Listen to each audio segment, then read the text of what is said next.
Filmy ಬೀಟ್ಗೆ ಸ್ವಾಗತ. ನಾನು ಶ್ರುತಿ ಪಾಟೀಲ್. ಯಶ್ ಪುನೀತ್ ಚಿತ್ರಕ್ಕೆ ರವಿವರ್ಮಾ ಸಾಹಸ. ಎಸ್, ಮಾಸ್ಟರ್ಗುಡಿ ಚಿತ್ರದ ಕಳನಟರಾದ ಅನಿಲ್ ಮತ್ತು ಉದಯ್ ಅವರ ದುರಂತ ಸಾವಿನ ಪ್ರಕರಣದಲ್ಲಿ ಬಂಧನಕ್ಕೆ ಒಳಗಾಗಿದ್ದ ಸಾಹಸ ನಿರ್ದೇಶಕ ರವಿವರ್ಮಾ ಮತ್ತೆ ತಮ್ಮ ಕೆಲಸಕ್ಕೆ ಹಾಜರಾಗಿದ್ದಾರೆ. ಜಾಮೀನಿನ ಮೇಲೆ ಬಂಧಮುಕ್ತರಾಗಿ ಹೊರಬಂದಿರುವ ರವಿವರ್ಮಾ ಅವರು ಸಾಲು ಸಾಲು ಸಿನಿಮಾಗಳಿಗೆ ಸಾಹಸ ನಿರ್ದೇಶನ ಮಾಡುವಲ್ಲಿ ಬ್ಯುಸಿಯಾಗಿದ್ದಾರೆ. ಬಾಲಿವುಡ್ನ ಬಾದ್ಶಾ ಶಾರುಖ್ ಖಾನ್ ನಟನೆಯ ರಾಯಿಸ್ ಚಿತ್ರಕ್ಕೆ ಸಾಹಸ ನಿರ್ದೇಶನ ಮಾಡಿದ್ದ ರವಿವರ್ಮಾ ಅವರು ಉತ್ತಮ ಪ್ರಶಂಸೆ ಪಡೆದುಕೊಂಡಿದ್ದಾರೆ.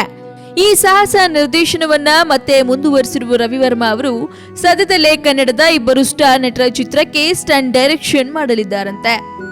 ಮರಳಿ ತಮ್ಮ ಕೆಲಸಕ್ಕೆ ವಾಪಸ್ಸಾಗಿರೋ ಸ್ಟಂಟ್ ಮಾಸ್ಟರ್ ರವಿವರ್ಮಾ ಅವರು ಪ್ರಸ್ತುತದಲ್ಲಿ ಟಾಲಿವುಡ್ನ ನಟ ರಾಣಾ ತಗ್ಗುಬಾಟಿ ಮತ್ತು ಕಜಲ್ ಅಗರ್ವಾಲ್ ಅಭಿನಯದ ನೇನೇ ರಾಜು ನೇನೇ ಮಂತ್ರಿ ಸಿನಿಮಾದಲ್ಲಿ ಬ್ಯುಸಿಯಾಗಿದ್ದು ಈ ಚಿತ್ರಕ್ಕೆ ಫೈಟ್ ಮಾಸ್ಟರ್ ಆಗಿ ಕೆಲಸ ಮಾಡ್ತಾ ಇದ್ದಾರೆ.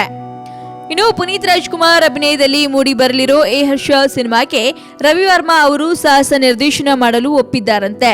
ಈ ಸಿನಿಮಾದ ಚಿತ್ರೀಕರಣ ಫೆಬ್ರವರಿ 6ರಿಂದ ಆರಂಭವಾಗಲಿದೆಯಂತೆ. ಅಷ್ಟೇ ಅಲ್ಲದೆ ಪ್ರಶಾಂತ್ ನೀಲ್ ನಿರ್ದೇಶನದ ರಾಕಿಂಗ್ ಸ್ಟಾರ್ ಯಶ್ ಅಭಿನಯದ ಬಿಗ್ ಬಜೆಟ್ ಸಿನಿಮಾ KGF ಚಿತ್ರಕ್ಕೂ ರವಿವರ್ಮಾ ಸ್ಟಂಟ್ ಡೈರೆಕ್ಟ್ ಮಾಡಲಿದ್ದಾರಂತೆ. ಒಟ್ಟಾರೆ ರವಿವರ್ಮಾ ಅವರು ಶಾರುಖ್ ಖಾನ್ ಅಭಿನಯದ ರೈಸ್ ಚಿತ್ರಕ್ಕೆ ಸಾಹಸ ನಿರ್ದೇಶನ ಮಾಡಿ ಬಾಲಿವುಡ್ನಿಂದ ಉತ್ತಮ ಪ್ರಶಂಸೆ ಪಡೆದುಕೊಂಡಿದ್ದಾರೆ. ಒಟ್ಟಾರೆ ಕೆಲಸದ ಮೂಲಕ ಪ್ರಸಿದ್ಧಿಯನ್ನ ಪಡೆದುಕೊಂಡಿದ್ದ ರವಿವರ್ಮಾ ಅವರು ಮಾಸ್ತಿಗುಡಿ ದುರಂತದಿಂದ ಜೈಲ್ ಪಾಲಾಗಿದ್ರು. ಇದೀಗ ಜೈಲಿನಿಂದ ಬೇಲ್ನ ತೆಗೆದುಕೊಂಡಿರೋ ಇವರು ಬ್ಯಾಕ್ ಟು ಬ್ಯಾಕ್ ಹಿಟ್ ಸಿನಿಮಾಗಳಲ್ಲಿ ಮತ್ತೆ ಕೆಲಸ ಮಾಡೋಕೆ ಶುರು ಮಾಡ್ಕೊಂಡಿದ್ದಾರೆ.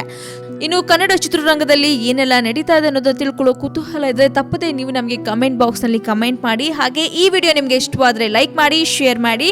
ಹಾಗೆ ತಪ್ಪದೆ ಫಿಲಂ ಬೀಟ್ಗೆ ಸಬ್ಸ್ಕ್ರೈಬ್ ಮಾಡಿ.